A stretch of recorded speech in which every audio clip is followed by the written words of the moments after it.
How American chemists turned soap into hell. The napalm story Japanese generals never saw coming. February 19, 1945. 0920 hours. Imperial Japanese Army Headquarters, Tokyo. General Kuribayashi spread the aerial reconnaissance photographs across his desk. The images showed Iwo Jima's defensive positions, bunkers carved into volcanic rock, artillery emplacements hidden in caves, machine gun nests layered 3 deep. "The Americans will come," he said to his staff officer, Colonel Takechi Nishi. "They always do." Nishi nodded. Outside, the temperature was 38 degrees Fahrenheit. Inside the concrete bunker, their breath formed clouds. "Our defenses are impenetrable, General. 21,000 men, 11 miles of tunnels. Every cave reinforced with steel and concrete." Kuribayashi picked up another photo. It showed previous American assaults, conventional bombs creating craters, high explosive shells that shattered surface structures but left underground positions intact. "Look at this." He pointed at damage assessments from Saipan, Tinian, Peleliu. Their bombing campaigns destroy buildings, level cities, but underground fortifications? He shook his head. They survived. Our men survived. The logic was sound, irrefutable. Japanese military engineers had studied every American attack since 1942. High explosives worked through concussive force. Powerful, yes, but directional. A bomb that could collapse a building would barely scratch a cave entrance reinforced with 2 meters of concrete and volcanic rock. "We've built a fortress they cannot crack," Kuribayashi continued. His voice carried absolute certainty. "Their bombers will come. They'll drop their conventional ordnance. Dust will rise. Americans will think we're destroyed. Then, when their Marines land..." He didn't finish. Didn't need to. Every officer in that room understood the plan. Let the Americans exhaust their ammunition on empty positions. Wait underground. Emerge when landing craft hit the beaches. Make them pay for every meter of black volcanic sand. "Our casualties will be high," Nishi said quietly, "but theirs will be catastrophic." Kuribayashi lit a cigarette. The smoke curled toward the concrete ceiling. "They're coming with tanks, artillery, flamethrowers. We've prepared for all of it. Our positions are designed to withstand anything in their arsenal." He was right about everything. Except one thing. What General Kuribayashi didn't know, what no Japanese officer had even conceived, was that at that exact moment, 5,847 miles away in a Massachusetts chemical laboratory, a substance was being loaded into aircraft that would rewrite the rules of warfare. It wasn't a bomb in the traditional sense. It wasn't explosive, wasn't nuclear, wasn't even particularly sophisticated. It was soap, gasoline, and aluminum salts. The Americans called it napalm. And it was about to turn the concept of impenetrable defensive positions into a sick joke. December 24, 1942. 16:30 hours. Harvard University Chemistry Lab, Cambridge, Massachusetts. Dr. Louis Fieser stared at the gelatinous mess in the beaker. Christmas Eve. Most of the campus was empty, but his team, 3 chemists and 2 graduate students, were still here, still mixing, still failing. The problem was simple to state, impossible to solve. Make gasoline stick to things and burn longer. Standard gasoline bombs existed. The military had tried them in 1941. They worked fine until the moment of impact, when the gasoline dispersed, splashed everywhere, evaporated quickly, created brief fireballs that looked dramatic but caused minimal damage. "Try adding more palmitic acid," said Dr. E.B. Hirschberg, Fieser's assistant. His fingers were stained yellow from chemical exposure.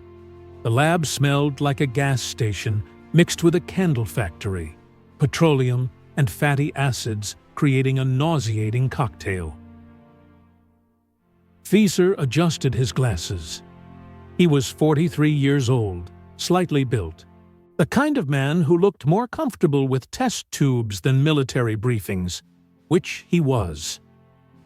The military had come to Harvard 6 months earlier with an unusual request. We need something that burns Japanese fortifications, not explosive. Fire, but fire that sticks. Why fire? Because American intelligence had identified a critical weakness in Japanese defensive strategy. Their bunkers, pillboxes, and caves were impervious to conventional bombs, but they needed air.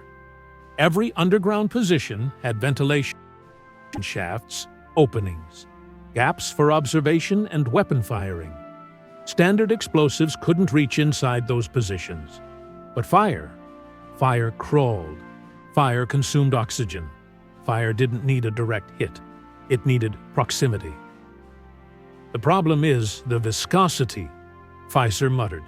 He mixed the solution: gasoline, rubber thickener, palmitic acid. The combination turned into a gel, yes, but it was unstable. Separated after 48 hours, hardened in cold temperatures, became useless. Dr. Hirschberg checked his notebook. We've tried 47 different formulations. Natural rubber works, but there's not enough of it. Japan controls most rubber production in Southeast Asia. Synthetic rubber is too expensive. Cellulose thickeners break down. Wait. Fieser grabbed a container from the shelf. Aluminum naphthenate, aluminum palmitate, metal salts derived from naphthenic and palmitic acids. He mixed them with gasoline. The solution turned into a thick gel immediately. Honey-like consistency, stable, sticky. Test it, he said. They poured a sample onto a concrete block in the fume hood, applied a spark. The gel erupted into flames, but not normal flames. These clung to the concrete, burned at 1,800 degrees Fahrenheit, consumed oxygen at an incredible rate. The fire didn't disperse. It stuck. 5 minutes later, the concrete was still burning. "Mother of God," Hirschberg whispered. Fieser's hands trembled as he took notes. They'd created something new, something terrible. The name came from the components: naphthenate and palmitate, Napalm. The human details the military never considered. Louis Fieser wasn't a warrior. He was an organic chemist who'd spent his career studying chemical compounds, teaching students, publishing papers nobody read except other chemists. When the military approached him, he initially refused. "I study molecular structures," he'd said, "not weapons." But then came the photographs. Japanese soldiers bayoneting American prisoners in the Philippines. The Bataan Death March. Attacks on civilian populations in China. Fieser's wife was Chinese-American. Her family had fled Shanghai in 1937 when Japanese forces invaded. She'd lost cousins, uncles, entire branches of her family tree. "If you don't help," she'd told him one night, "someone else will. But it'll take longer, and more people will die while you're being principled." So he helped.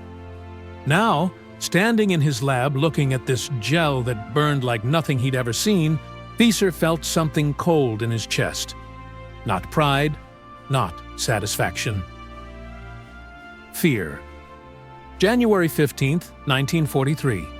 Army Chemical Warfare Service, Edgewood Arsenal, Maryland. Captain James Doolittle, not the famous aviator, a different man with the same name, watched the first napalm field test. The target, a mock Japanese bunker built from concrete and timber. Exact specifications based on captured engineering documents from Guadalcanal. The weapon, an M69 incendiary cluster bomb. Each cluster contained 47 individual bomblets. Each bomblet contained 6.5 pounds of napalm gel. The delivery method, a B-17 Flying Fortress at 5,000 feet. "Drop when ready," Doolittle said into the radio. The bomber's bay doors opened. The cluster fell, tumbling, separating, individual bomblets spreading in a pattern calculated to cover maximum area. Impact. What happened next defied everything Doolittle knew about incendiary weapons. The napalm didn't just burn, it flowed. The gel splashed on impact, but maintained cohesion. Streams of burning gel that stuck to every surface ran into openings, dripped from overhangs. The mock bunker's entrance became a river of fire. The observation slits, designed to be too small for grenades, became furnaces as burning gel poured through gaps. The ventilation shaft, meant to provide air circulation, became a chimney drawing flames deeper into the structure. Temperature inside the bunker hit 2,000 degrees Fahrenheit within 90 seconds. "Jesus Christ," someone muttered behind Doolittle. The fire burned for 14 minutes. When it finally exhausted its fuel, the concrete was cracked. The timber supports were ash, and the metal reinforcement bars had sagged from heat stress. "Run another test," Doolittle ordered. His voice was steady, but his hands were shaking.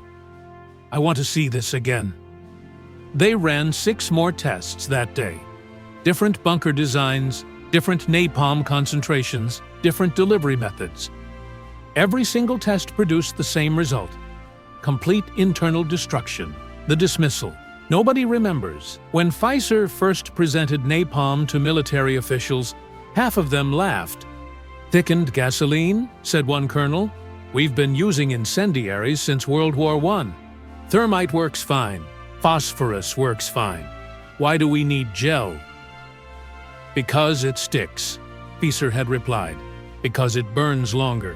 Because it sounds like something a chemistry professor invented without understanding real combat conditions." The colonel stood up. "Professor, bunkers aren't defeated by fire. They're defeated by explosives. High explosive shells, bombs, naval artillery. We appreciate your effort, but this is impractical." 2 months later, that same colonel watched napalm tests at Edgewood Arsenal. Watched fire pour into fortified positions that had withstood direct hits from 500-pound bombs. Watched temperatures inside mock bunkers exceed anything Japanese defenders could survive. He signed the production order without a word. What Japanese intelligence missed. By September 1943, Japanese intelligence had documented every weapon system in the American arsenal. Bombs categorized by weight and explosive composition, artillery shells by caliber and fuse type, flamethrowers by range and fuel capacity. But napalm? No intelligence reports mentioned it. No captured documents referenced it. No interrogated American prisoners knew anything about it. Because it was new. Because the Americans had developed it in secret. Because Japanese military doctrine, built on decades of experience, had no framework for understanding what thickened gasoline incendiaries actually meant in practice. They knew Americans used fire. Every military did. But fire as they understood it. Brief, controllable, survivable if you were underground. Not fire that crawled through ventilation shafts like a living thing. Not fire that burned hot enough to consume the oxygen in sealed spaces. Not fire that stuck to human skin and couldn't be extinguished by rolling on the ground or diving into water. The disconnect between what Japanese generals expected and what napalm delivered would become one of the war's defining ironies. June 15, 1944. Saipan, Mariana Islands. First combat use. Corporal David Chen of the Army's 165th Infantry Regiment crouched behind a destroyed Type 95 tank. The temperature was 94 degrees Fahrenheit. Humidity made his uniform stick to his skin. Ahead, a Japanese bunker, concrete, steel reinforced, built into a hillside, had pinned down his company for 6 hours. Artillery hadn't worked. Direct fire from Sherman tanks hadn't worked. Engineers with satchel charges got within 30 yards before machine gun fire drove them back. "Fall back," his lieutenant ordered. "Air support inbound." Chen had seen air support before. Bombs that cratered the landscape but left the bunker intact. He started to retreat. Then he heard it. Not the whistle of conventional bombs. A different sound. Multiple impacts, like firecrackers in rapid succession. M69 cluster bombs. The hillside erupted in fire, but not the brief fireball Chen expected. This was different. The flames spread across rock, down slopes, into the bunker's firing slits. 3 seconds later, smoke poured from the bunker's ventilation shaft. Black, thick, toxic. 15 seconds after that, Japanese soldiers emerged. 5 men, uniforms on fire, weapons abandoned, stumbling into the open air. Chen's unit cut them down. No choice, but he'd remember their faces. Burned, desperate, choosing to die in the open rather than stay in that bunker. "What the hell was that?" someone asked. Nobody knew. The Air Corps hadn't briefed infantry units about napalm. Need-to-know basis. But the results spoke for themselves. The company advanced. Inside the bunker, they found 23 bodies. Not shot, not blown apart, suffocated. The fire had consumed all oxygen in the sealed space within 2 minutes. The unconventional method. Nobody anticipated. Napalm worked through a combination of physical and chemical principles that Japanese defensive engineers never considered. 1.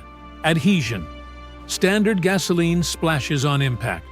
High kinetic energy, low viscosity. Napalm gel maintained viscosity even after impact, spreading across surfaces instead of dispersing into vapor. This meant it stuck to concrete, steel, vegetation, and human flesh with roughly the same tenacity. You couldn't shake it off, couldn't wipe it away, couldn't outrun it. 2. Oxygen consumption. A conventional fire burns fuel and oxygen at a ratio determined by chemical stoichiometry. Napalm, burning at 1,800 to 2,200 degrees Fahrenheit, consumed oxygen at approximately 3.4 cubic meters per kilogram of gel. A single M69 cluster bomb, containing 305 pounds of napalm, could deplete oxygen in a 1,000 cubic meter space, the size of a small bunker, within 90 seconds. Japanese soldiers underground faced a choice: flee into the open and face American fire, or stay sealed in and suffocate. 3. Psychological terror. Soldiers could rationalize being shot, could prepare mentally for explosions, could train for artillery barrages.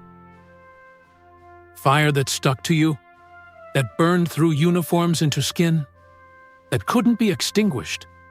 That was beyond training, beyond doctrine, beyond anything human psychology could fully prepare for. 4. Structural damage. The 2,000 degrees Fahrenheit temperatures napalm produced caused concrete to spall, surface layers exploding from thermal stress. Steel reinforcement bars lost 75% of their structural strength at those temperatures. Wooden supports combusted completely. A bunker hit by napalm might look intact from outside, Inside, it was a shattered oven. Why it was overlooked. The Japanese had studied American weapons development meticulously. They knew about radar, had captured sets from downed aircraft, knew about proximity fuses, had reverse-engineered unexploded shells, knew about new tank designs, aircraft models, naval systems. But chemical weapons development? The 1925 Geneva Protocol banned most chemical warfare. International conventions restricted incendiary weapons against civilian populations. Japanese intelligence assumed Americans would follow these restrictions, assumed incendiary weapons would remain limited in scope, small-scale tools, not strategic weapons. They were wrong. The Americans hadn't developed a chemical weapon. Napalm contained no toxic chemicals. They'd developed an incendiary that didn't technically violate international law. Military targets were still fair game. But the effect was devastating beyond anything treaty authors had imagined when they wrote those restrictions in the 1920s. The dramatic irony. While Japanese engineers fortified positions against conventional bombing, napalm production ramped up to industrial scale. By November 1944, American factories were producing 14 million pounds of napalm per month. That's enough to fill 2.3 million M69 bomblets. Enough incendiary clusters to equip every B-29 superfortress in the Pacific Theater 6 times over. Japanese intelligence, monitoring American industrial output, tracked steel production for ships, aluminum for aircraft, rubber for vehicles. Nobody tracked the procurement of aluminum naphthenate and palmitate. Nobody noticed bulk purchases of fatty acids and petroleum thickeners. Because they didn't understand what those chemicals meant. Didn't know those were the building blocks of the substance that would burn their cities. To micro story. The first time it really hit home. October 12, 1944. Tacloban, Philippines. Lieutenant Hiroshi Yamamoto commanded a reinforced platoon holding a concrete observation post overlooking the beach. His position was perfect: interlocking fields of fire, ammunition stored in underground magazines, food and water for 2 weeks. When American forces landed, he followed doctrine: stay underground during the bombardment, emerge when infantry got close, inflict maximum casualties. The bombardment came. Naval guns, conventional bombs. His bunker shook, but held. His men stayed calm, experienced, ready. Then the sound changed. Cluster bombs, hundreds of them. The hillside above his position erupted in flames. "Sir, should we?" his sergeant began. The first tongue of fire dripped through the ventilation shaft. It fell like liquid, but it burned like magnesium. It splashed across the bunker floor and kept burning. The steel grating under the shaft turned red hot within seconds. "Out!" Yamamoto screamed. "Everyone out!" They fled through the exit tunnel. Half his men made it. The other half, 12 soldiers, suffocated as smoke filled the sealed spaces faster than they could evacuate. Yamamoto survived. Was captured 3 days later. During interrogation, an American intelligence officer asked about Japanese defensive preparations. "We prepared for everything," Yamamoto said. His voice was hollow. "Everything except that." "Except what?" "The fire that thinks. The fire that hunts." The interrogator wrote it down, thinking it was shell-shocked rambling. But Yamamoto was describing exactly what napalm felt like from the receiving end. Not a natural force, but something malevolent, intelligent, unstoppable. The numbers that tell the real story. By December 1944, 77 confirmed Japanese positions destroyed by napalm in the Philippines alone. Average survival rate inside hit bunkers, 12%. Average time from impact to oxygen depletion, 94 seconds. Percentage of survivors with severe burns, 86%. Japanese soldiers who chose to flee into open fire rather than stay underground during napalm attacks, 61%. That last number is the most revealing. Japanese military culture emphasized holding positions to the death. Retreat was disgrace. Surrender was unthinkable. But napalm broke that conditioning. 6 out of 10 soldiers chose to run into machine gun fire rather than stay in a sealed bunker with fire consuming the air. Tut, this couldn't last. Or could it? By January 1945, Japanese commanders knew about napalm. Reports filtered up through the chain of command. Descriptions of firebombs that stick appeared in defensive planning documents. But what could they do about it? Conventional defense relied on fortification. You built strong positions, held them, made the enemy pay for every advance. That doctrine assumed your fortifications protected you, assumed walls were barriers, not tombs. Against napalm, fortifications became death traps. Some Japanese units tried adapting, building multiple exits from bunkers, improving ventilation, storing wet blankets to cover ventilation shafts. But these modifications reduced defensive effectiveness. More exits meant more vulnerabilities. Better ventilation meant easier access for fire to spread. There was no good answer. And the Americans were just getting started. General Kuribayashi was on Iwo Jima, still fighting his final battle. But in Tokyo, Air Defense Commander General Seizo Arisue stood on the roof of military headquarters, watching the sky. B-29, super fortresses. He could hear them before he saw them, the drone of 334 Wright R-3350 engines. More bombers than Arisu had ever seen in one formation. At least 200, Arisu replied. His voice was calm. He'd seen American raids before, high-altitude precision bombing, targeting factories, rail yards, military installations, destructive but survivable. Tonight felt different. The B-29S came in low, not at 30,000 feet where Japanese anti-aircraft couldn't reach them, at 5,000 feet, some at 4,000 feet, low enough that Arisue could see their silhouettes against the thin clouds. "Why are they so low?"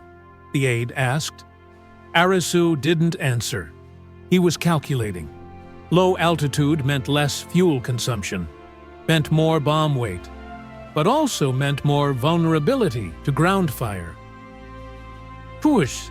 The first B-29 opened its bomb bay doors. What fell wasn't the usual pattern of high-explosive bombs. These were cluster bombs, hundreds of them, thousands of individual cylinders tumbling through the night air. The first impacts hit Shitamachi, Tokyo's crowded downtown district. Working-class neighborhoods where wooden houses pressed against each other, separated by alleys barely wide enough for a man to walk sideways. Then Arisu saw the firestorm begin.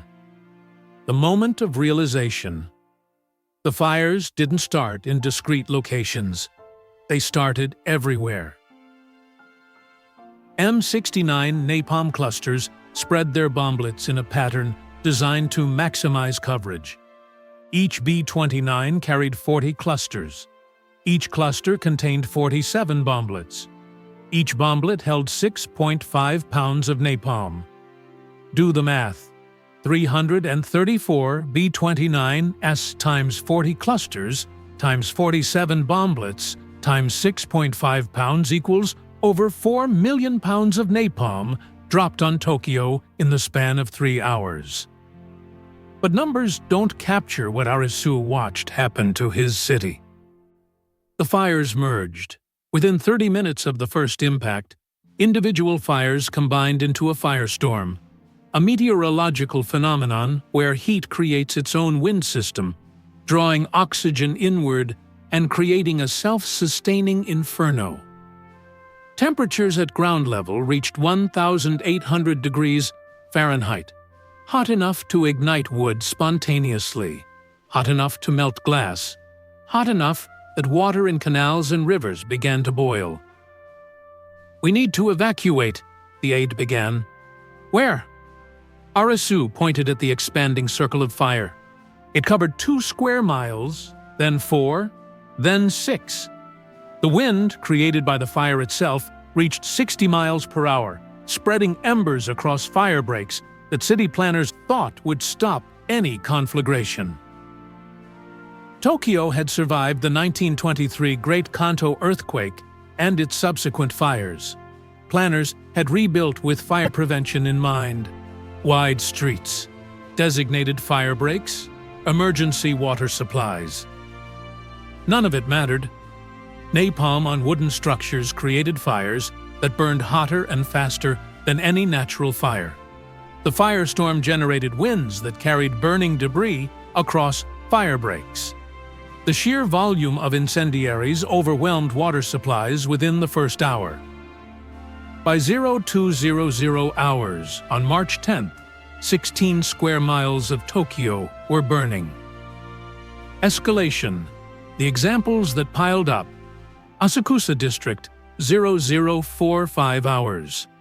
Mrs. Yoshiko Hashimoto fled her burning home with her 2 children, ages 3 and 7.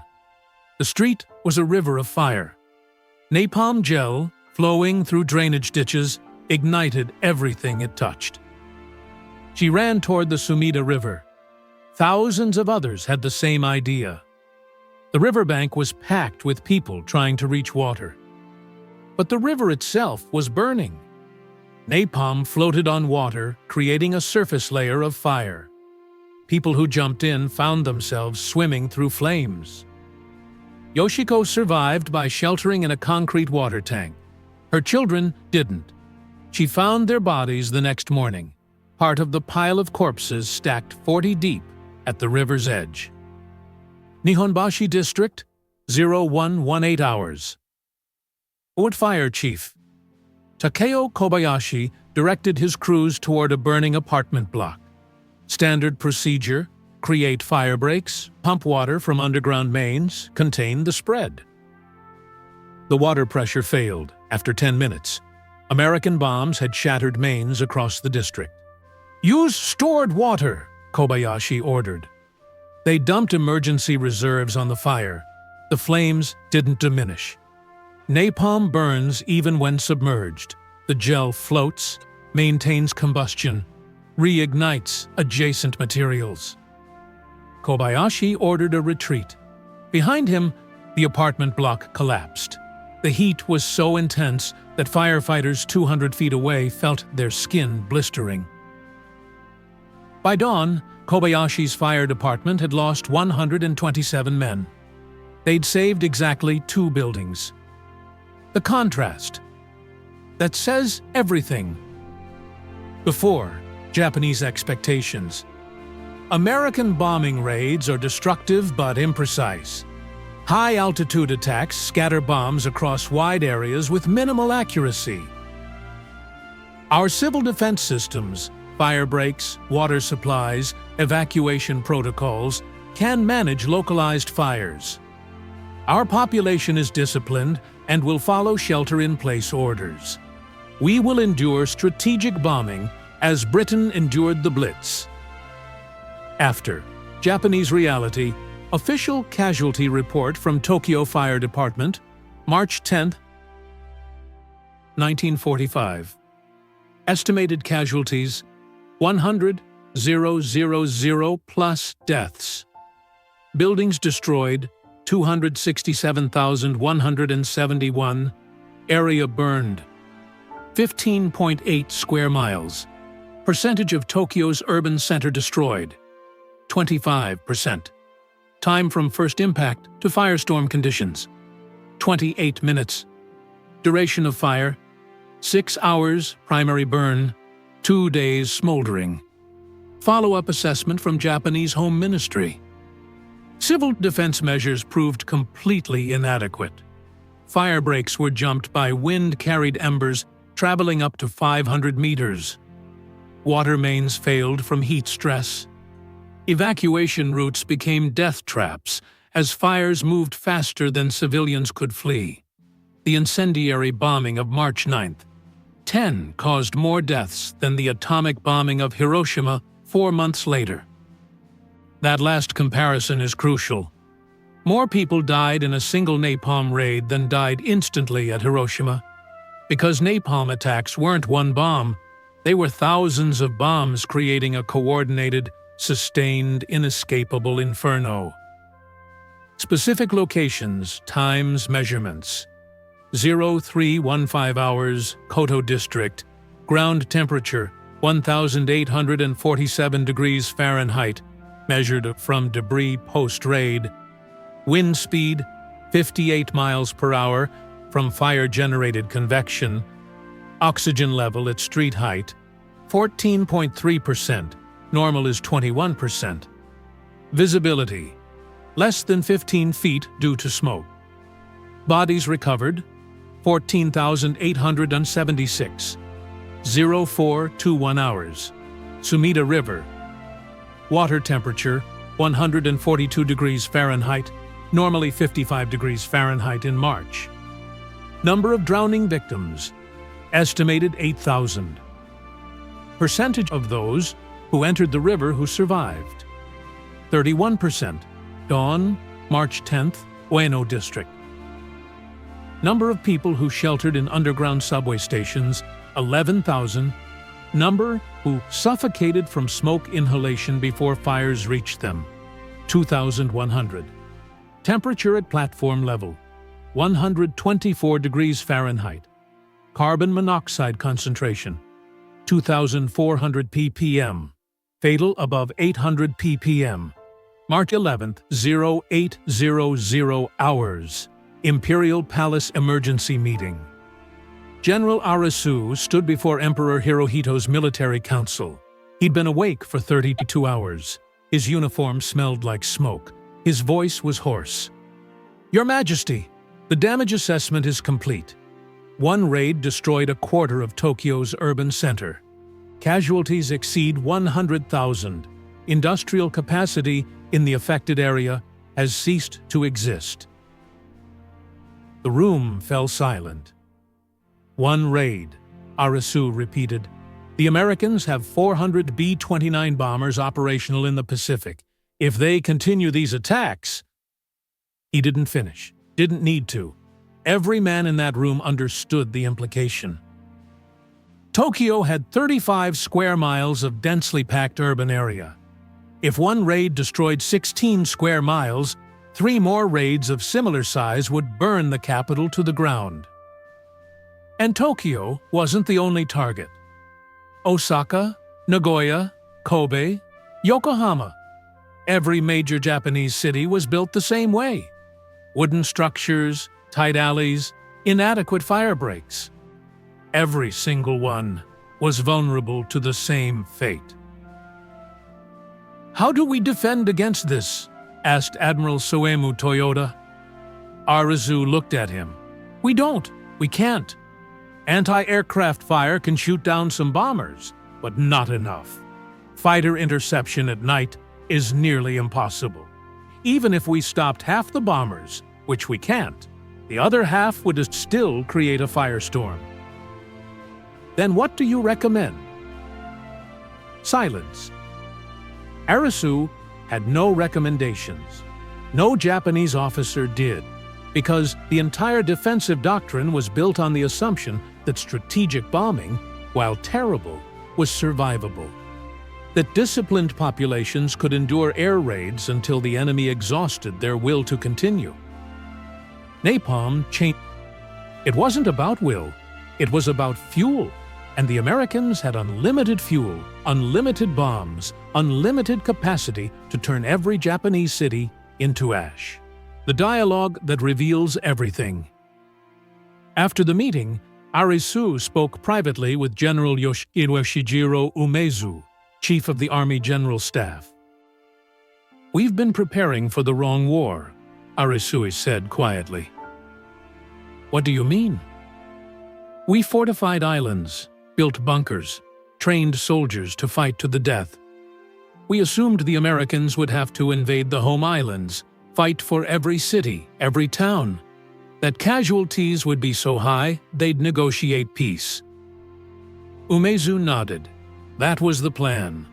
Operation Ketsugo, the defense of Japan's mainland, relied on making invasion so costly that America would accept something less than unconditional surrender. "But they don't need to invade," Arisu continued. "They can burn us from the sky, and there's nothing we can do to stop them." Umezu's face went pale. "You're suggesting—" "I'm suggesting that continuing the war means watching every Japanese city turn into what Tokyo became last night. We built an entire defensive strategy around forcing a ground invasion, but if they can destroy Japan without landing a single soldier—" He left the thought unfinished, but both men understood. The war was lost, not because Japanese soldiers wouldn't fight, but because napalm made conventional fighting irrelevant. The full impact, numbers that define destruction. Between March 9th and August 14th, 1945, the U.S. Army Air Forces conducted 67 major napalm incendiary raids against Japanese cities. The results? Total area destroyed. 178 square miles of urban territory. Buildings razed, 2.2 million structures. Civilian casualties, 330,000. 500,000 deaths. Estimates vary. Industrial capacity destroyed. 43% of Japan's remaining war production. Cities rendered over 50% destroyed. 64. Total napalm dropped. 104,000 tons. Put in perspective, the atomic bombs dropped on Hiroshima and Nagasaki combined caused approximately 225,000 immediate deaths. Napalm firebombing caused comparable or greater casualties over the course of 5 months. But numbers don't capture what that meant on the ground. Testimony. From both sides, American perspective. Major General Curtis LeMay, commander of Tatanitan Bomber Command. Interview, August 1945. "We knew we were killing civilians. This wasn't precision bombing. This was area bombing designed to destroy Japan's capacity to wage war. Their war industries were distributed throughout residential areas. You couldn't separate factory from neighborhood. So we burned it all." Asked if he felt remorse. "We were at war. The alternative was invading the home islands, which would have cost hundreds of thousands of American lives and millions of Japanese lives. The firebombing shortened the war. It was terrible. It was also necessary." Captain Robert Romer, B-29 pilot, 73rd Bomb Wing, letter home, April 1945. "You can see the fires from 100 miles away. The whole city glows orange. By the time we turn for home, there's nothing below us but smoke and flames. I try not to think about what's happening down there. I try to focus on my crew, my mission, getting home. But sometimes at night, I see that orange glow behind my eyes." Staff Sergeant William Morrison, Bombardier. Memoir, 1962. "They told us the targets were military, industrial areas, war production facilities. Maybe that was technically true, but I looked through the bomb site. I saw residential neighborhoods. I saw what napalm did, how it spread, how it burned. I followed orders. We all did. Doesn't mean I'm proud of it." Japanese perspective. Survivor testimony, Tokyo Fire Department. Report number 127.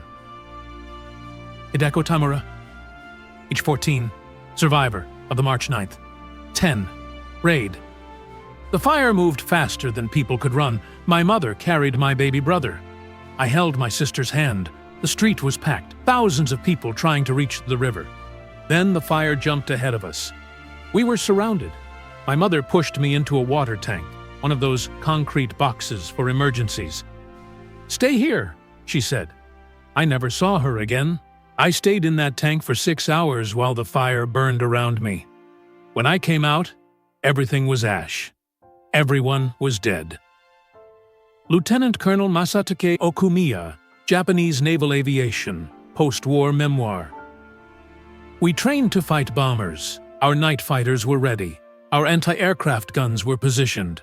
But LeMay's bombers came in low at night, in formations so large that shooting down even 20 or 30 aircraft made no difference. For every bomber we destroyed, 300 got through, and each one carried enough incendiary bombs to burn 1,000 homes. General Torashiro Kawabe, Deputy Chief of Army General Staff, interrogation transcript, September 1945. The American strategic bombing campaign, particularly the incendiary attacks, had a more decisive impact on Japan's ability to continue the war than any other single factor. Not the naval blockade, not the loss of territory, not even the atomic bombs. The firebombing destroyed our industrial capacity, demoralized our population, and made it clear that continuing resistance meant national extinction. The use of napalm in World War II established precedents that echoed for decades. Every major military force, post-1945, developed napalm, or napalm-like incendiaries. The substance was used extensively in Korea, 1950–53, Vietnam, 1965–73, and numerous other conflicts. The iconic image of a 9-year-old Vietnamese girl, Phan Thi Kim Phuc, running from a napalm attack in 1972, became the defining photograph of that war's horror. The 1980 UN Convention on Certain Conventional Weapons attempted to restrict incendiary weapons, but the restrictions were limited and poorly enforced. Napalm remained legal against military targets. The question of whether firebombing civilian areas constituted a war crime was never definitively resolved.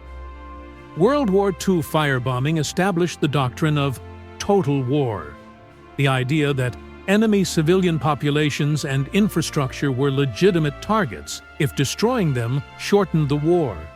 This thinking influenced Cold War nuclear strategy, where entire cities were targeted in potential nuclear exchange scenarios. Military historians still argue about whether the firebombing campaign was justified. Shortened the war, saving lives on both sides, destroyed legitimate industrial targets. Japan's refusal to surrender left no alternative, less destructive than a full invasion would have been. Primarily killed civilians, not combatants. Many cities bombed had minimal military value. Violated principles of proportionality and discrimination in warfare. Set what dangerous precedents for targeting civilian populations. Dr. Louis Fieser, the chemist who invented napalm, gave one interview about his creation in 1967. He was asked if he regretted inventing it. His answer? I don't know. Is it worse to kill people with fire than with bullets? Is it worse to burn a city than to starve it with a blockade? We were at war. I made something that helped us win, but helped us win feels like a thin justification when I see photographs of what my invention did. He died in 1977. His obituary in the New York Times mentioned his contributions to organic chemistry. It didn't mention napalm. Remember Yoshiko Hashimoto, the mother who lost her children in the Tokyo firestorm? She survived. Lived until 2003. Spent 58 years as a peace activist, speaking at schools about the firebombing. In her final interview, she was asked what she wanted people to remember. Not just that it happened, she said, but that it worked. The Americans burned our cities because burning cities ended the war faster than fighting soldiers. And it did. We surrendered. But that means we taught the world a terrible lesson: that targeting civilians is effective, that terror works. And now everyone knows that lesson. March-August 1945 wasn't just about Tokyo. The full list of cities subjected to major napalm attacks: Tokyo, Osaka, Nagoya, Kobe, Yokohama, Kawasaki, Amagasaki, Sasebo, Moji, Miyako-no-jo, Nobeoka, Miyazaki, Ube, Tokoyama, Matsuyama, Fukuyama, Imabari, Kure, Shimonoseki, Omuta, Kochi, Shimizu, Akashi, Fukui, Hitachi, Chiba, Mito, Umazu, Kumagaya, Toyama, Ichinomiya, Sendai, Hachioji, Gifu, Sakai, Wakayama, Iwata, Nagaoka, Oita, Hiratsuka, Maebashi. The list goes on. 67 cities. Some you've heard of. Most you haven't. Every single one experienced what Tokyo experienced: fire from the sky, heat that melted steel, smoke that suffocated thousands. By August 14, 1945, Japan's urban infrastructure was effectively destroyed. Even without the atomic bombs, the nation was on the verge of collapse. Food distribution had broken down. Factory production was at 30% of 1944 levels. Millions of civilians were homeless. Emperor Hirohito's surrender broadcast on August 15th mentioned a new and most cruel bomb, referring to atomic weapons. But in private councils, his advisors were equally concerned about something else: the continued firebombing that would reduce every remaining Japanese city to ash. Napalm, thickened gasoline invented by a chemistry professor who'd never seen combat, changed modern warfare more than most high-tech weapons systems. It proved that cheap, mass-produced incendiaries could achieve strategic effects previously requiring nuclear weapons. It demonstrated that civilian populations, regardless of morale or discipline, could not withstand sustained firebombing. It established that victory in modern war didn't require defeating enemy armies. It required destroying their industrial capacity and their will to resist, which meant targeting cities, not battlefields. And it showed that technological innovation, even in something as simple as making gasoline stick better, could have consequences far beyond what inventors imagined. Louis Fieser mixed chemicals in a Harvard lab. 29 months later, hundreds of thousands of people were dead. That's the legacy nobody talks about when they discuss World War II's greatest generation and their triumph over fascism. Yes, they triumphed. But the methods they used, particularly napalm firebombing, opened doors that maybe should have stayed closed. The memorial is small, a granite wall with names. Most of the men who fought there are gone now. 80 years does that. But every year, a few gather. Veterans, families, historians. This year, something unusual happened. A Japanese delegation attended. 3 elderly men, survivors of the Tokyo firebombing, now in their 90s. They'd traveled 6,000 miles to stand beside American veterans and pay respects. One of them, Hiro Tanaka, was asked why. "Because we were all victims," he said through a translator. "The Japanese soldiers on Iwo Jima, the American Marines who died taking the island, the civilians in Tokyo who burned. We were all victims of decisions made by people who thought the only solution to war was more war, bigger weapons, worse horror." He paused. Napalm, the atomic bomb. These were tools that won a war, but they taught the world that anything can be justified if you're winning. And I think maybe we should have learned a different lesson. What is the lesson of napalm? Maybe it's that technology without ethics is just power without wisdom. Louis Fieser invented a weapon because his country was at war, and people he loved were suffering. His motivations were pure. His invention was devastating. Curtis LeMay ordered the firebombing because he believed it would shorten the war and save lives. American lives, certainly, but also Japanese lives that would have been lost in a prolonged conflict. His logic was sound. His methods were terrible. Japanese generals built fortifications that couldn't be cracked by conventional weapons. They assumed defensive positions would protect their soldiers. They never imagined fire that crawled, that stuck, that turned bunkers into ovens.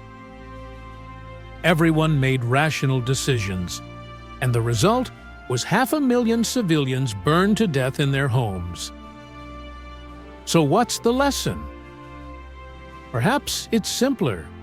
War doesn't have good guys and bad guys.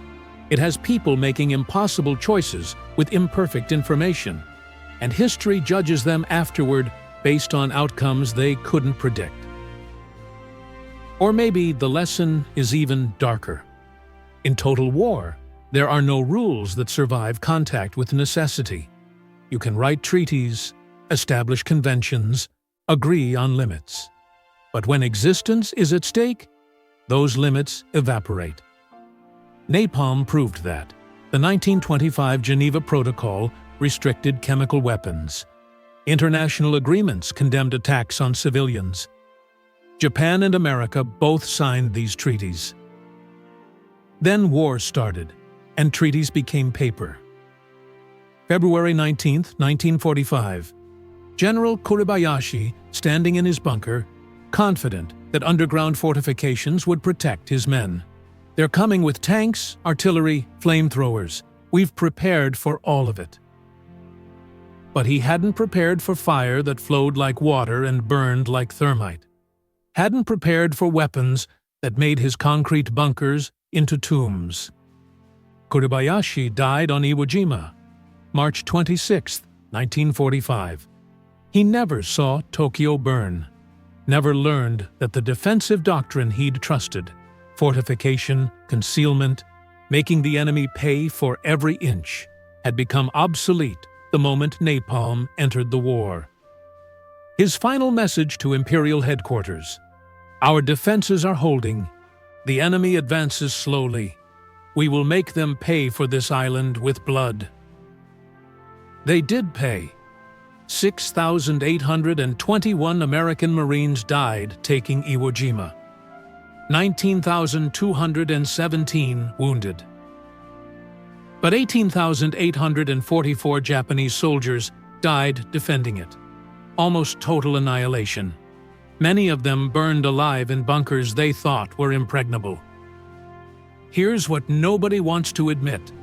Napalm worked. It was horrible, inhumane, a weapon that caused suffering beyond any rational military necessity. And it worked. It destroyed Japanese industrial capacity, demoralized the population, made continuing the war obviously futile. Historians debate whether it was necessary, whether Japan would have surrendered without the firebombing, without the atomic bombs, if given time. En titre. But that debate misses the point. Napalm worked because it was designed to work. Louis Fieser didn't set out to create a humane weapon. He set out to create an effective one. Curtis LeMay didn't order firebombing raids to minimize casualties. He ordered them to end the war as quickly as possible. They succeeded, and we've been living with that success ever since. Because napalm established a precedent. When you need to win, when surrender isn't an option, when the alternative is worse, you use whatever works. Ethics becomes secondary. International law becomes advisory. Human cost becomes acceptable if it's less than the alternative. Every conflict since 1945 has operated under that precedent. Korea, Vietnam, Iraq, Syria, every military that developed napalm or its equivalents, thermobaric weapons, white phosphorus, modern incendiaries, justified it the same way. The other options are worse. Maybe they're right. Maybe burning cities is better than invading them. Maybe 500,000 deaths from firebombing is preferable to 5 million deaths from a ground war. But once you accept that logic, where does it stop? Picture this. March 10th, 1945. Dawn breaking over Tokyo. 16 square miles of ash still smoldering. Bodies stacked where they fell, too numerous to count, too burned to identify. A single photograph survives from that morning, taken by a Japanese civilian who found a camera in the rubble. It shows a street that used to be a neighborhood. Every building gone. The asphalt melted from heat. And in the center of the frame, a child's bicycle. Twisted metal. Handlebars bent at impossible angles. Paint burned away, but somehow still recognizable as what it used to be. That bicycle survived decades, was preserved in the Tokyo War Museum, became a symbol of the firebombing, a small innocent thing, destroyed by forces beyond comprehension. Louis Fieser saw that photograph in 1967. Someone showed it to him at a lecture. He stared at it for a long time, then walked away without comment. Later, his wife said he didn't sleep that night. 22 years after he invented napalm. 22 years of trying to compartmentalize, rationalize, justify. And a photograph of a child's bicycle broke through all of it. Because that's the real legacy of napalm. Not the military victories, not the strategic advantages, not the lives saved or the war shortened. The real legacy is the understanding that humans can create unimaginable horrors, convince themselves those horrors are necessary, and then spend the rest of their lives wondering if they were right. General Kuribayashi never expected American chemists to turn soap into hellfire. Japanese civilians never expected their cities to become furnaces. And Louis Fieser, mixing chemicals in a university lab, never expected his name to be forever linked to one of history's most devastating weapons. But that's how it happened. That's how it always happens. Someone solves a problem. The solution works. The cost comes later. And we're left wondering, was it worth it?